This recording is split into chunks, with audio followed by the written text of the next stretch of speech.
L'attaque survenue samedi 23 février dans le centre du Mali est la plus meurtrière de celles qui ont été recensées durant ces dernières entre les Peuls et les Dogons, deux communautés rivales.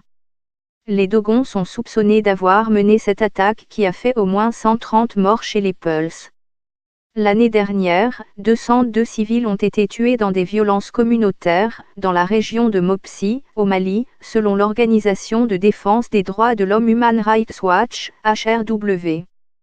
Ce bilan est le résultat de 42 attaques, précise HRW.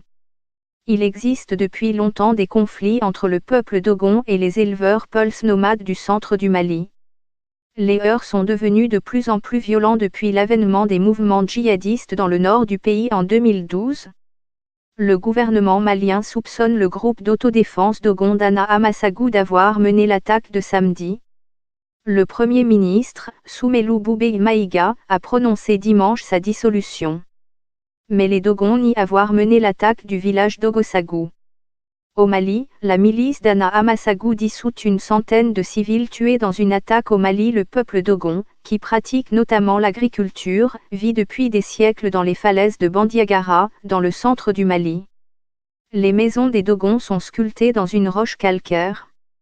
L'architecture et le mode de vie traditionnel de cette communauté ont conduit à l'inscription des falaises de Bandiagara au patrimoine mondial de l'humanité, depuis une trentaine d'années, par l'UNESCO, l'Agence des Nations Unies chargée de la culture.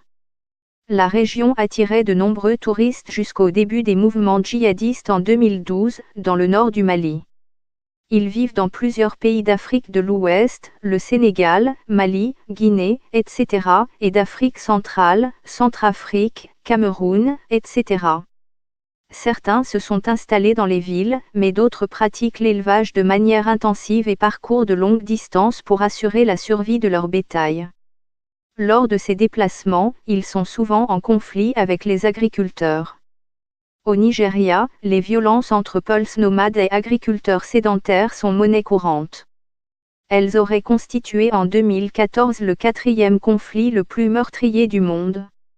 Au Mali, les Dogons accusent souvent les Peuls de dévaster leurs champs et de détruire leurs récoltes pour nourrir leur bétail.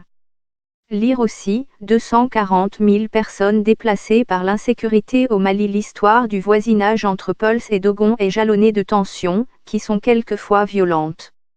Mais ces heurts causés par la course aux ressources naturelles, terre, forêt, teck, ont souvent été atténués par la négociation. En 2015, les mouvements djihadistes qui ont envahi le nord du Mali en 2012 se sont propagés dans les régions du centre.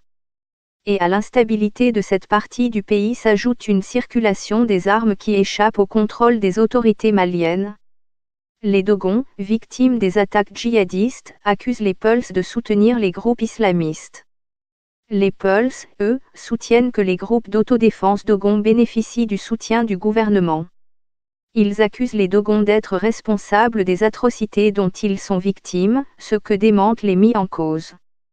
Lire aussi, Mali, plus de 3000 réfugiés de Mopti au Burkina depuis 2015, la souveraineté de l'État sur la région de Mopti s'est affaiblie, donnant aux habitants de cette région le sentiment de ne plus pouvoir compter sur les autorités étatiques, explique Alou Diawara, le correspondant de BBC Afrique à Bamako. Dana Amassagou, qui signifie les chasseurs qui ont confiance en Dieu, en langue dogon, est une association de groupes d'autodéfense actifs dans le centre du Mali.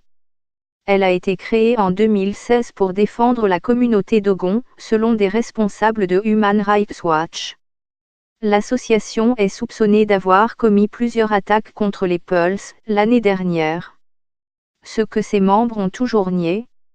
Elle est accusée d'être à l'origine de l'attaque du 23 mars, dont les auteurs seraient habillés en tenue de chasse traditionnelle dogon, selon des témoins. Mais Dana Amassagou dément avoir perpétré cette attaque. Nous n'avons rien à voir avec ce massacre que nous condamnons catégoriquement. N'importe qui peut porter les habits de chasseur, qui sont disponibles au marché, soutient l'association de groupes d'autodéfense.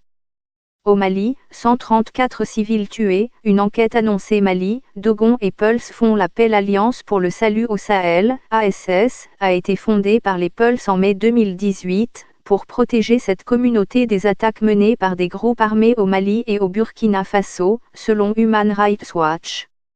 Mais il reste à savoir si l'ASS entretient des groupes d'autodéfense Pulse ou pas. Elle est accusée par la milice Dogon d'être liée au groupe djihadiste de la région, ce qu'elle nie. Écoutez Alou Campo, chef de la mission de réconciliation entre Dogon et Pulse.